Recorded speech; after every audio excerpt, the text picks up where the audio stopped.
మార్కెట్లో ఏ కోర్స్ చేసినా రెండేళ్ల ముచ్చటే. కానీ ఏఐ అండ్ డేటా సైన్స్ నేర్చుకుంటే రాబోయే 10 ఏళ్ల వరకు మీ కెరియర్ కి తిరుగుండదు. అది ఒక్క ఇన్నోమాటిక్స్ తోనే సాధ్యం. సో 1977లో బాబు సినిమా రిలీజ్ అయిన తర్వాత బాగా రికార్డ్స్, బాగా కలెక్షన్లు వచ్చాయి. అదే టైంలో ఆ స్పాన్లో కె విశ్వనాథ్ గారి జీవనజ్యోతి సినిమా రిలీజ్ అయినప్పుడు మీ సినిమా కలెక్షన్లు కొద్దిగా తగ్గాయి అని చెప్పి మీరే ఒక ఇంటర్వ్యూలో చెప్పారు. అంటే కాస్త డిసప్పాయింట్ అయ్యారు మీరు ఆ టైంలో అని చెప్పారు. సో దాని తర్వాత ఎక్స్పీరియన్స్ నా సినిమా అంటే ఇలా ఉండాలి అని ఒక స్టాండర్డ్ ఏమన్నా అనుకున్నారా మీరు?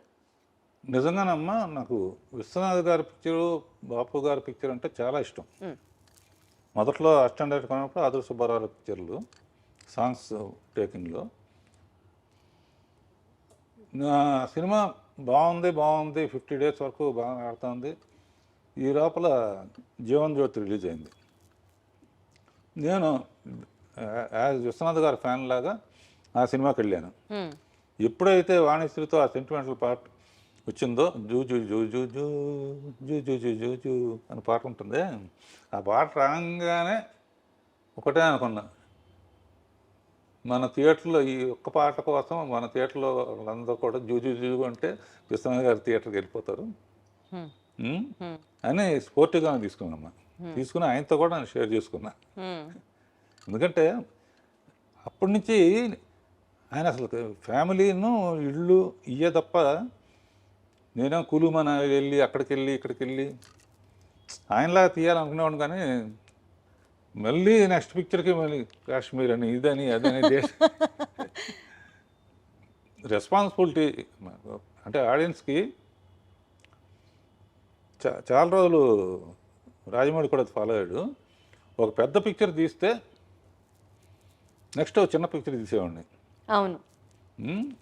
బాబు తర్వాత జ్యోతి తీశాను, అడవి రాముడి తర్వాత కల్పన తీశాను.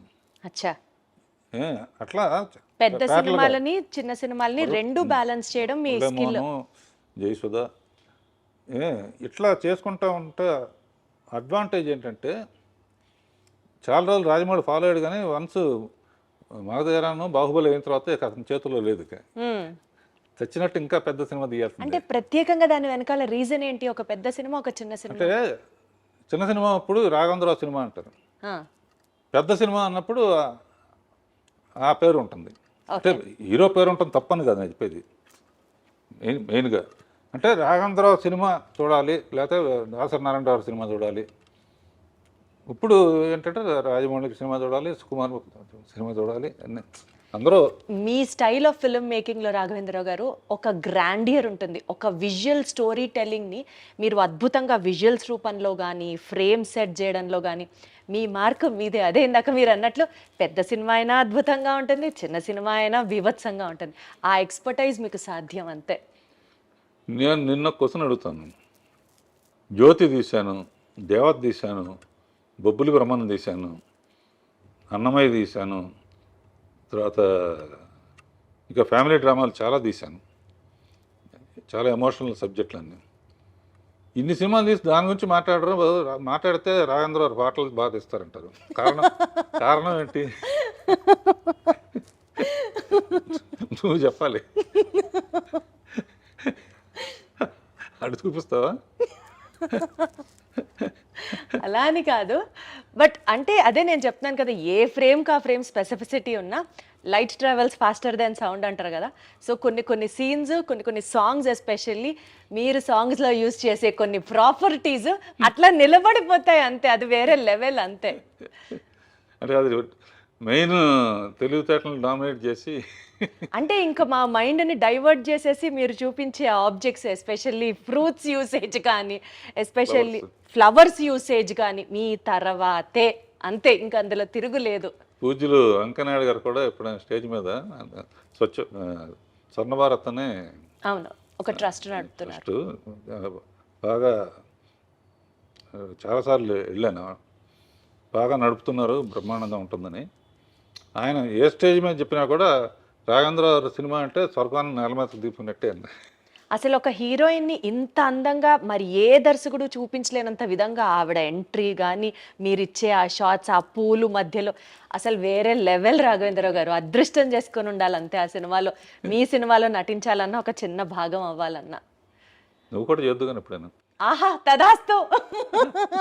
ఇది ఎప్పుడో అవుతుంది, నెరవేరాలని కోరుకుంటున్నాను నేను కూడా. అంటే ఇందాక మీరు చెప్పినట్లు ఆ జీవన్ జ్యోతి సినిమా హాల్లోంచి చూసి మీరు బయటకు వస్తూ ఉన్న తర్వాత మేబీ అదే మీ స్ఫూర్తేమో. లేడీ ఓరియంటెడ్ సినిమాలు జ్యోతి, ఆమె కథ, అమరదీపం ఇట్లాంటివి మీరు చేసినప్పుడు అప్పట్లోనే లేడీ ఆడియన్స్ని, ఫ్యామిలీ ఆడియన్స్ని కూడా టార్గెట్ చేయాలి అని అనిపించిందా మీకు? ఒక స్ట్రెచ్లో ఆ సినిమాలు తీసుకుంటూ వచ్చారు. అట్లా అనిపించే ప్లాన్ చేశానమ్మా. ఎందుకంటే జ్యోతి అయిన తర్వాత చాలామంది నాకు అన్నీ అటువంటివి ఆఫర్ చేశారు. ఆఫర్ చేస్తే నేను తొందరపడి అటు వెళ్తే ఇప్పుడు సంచి పుచ్చుకుని ఇది ఇంటర్నేషనల్ ఫిల్మ్ ఫెస్టివల్ చుట్టూ తిరిగేవాడిని. వెయిట్ చేశాను కాబట్టి అడవి రాముడు వచ్చింది.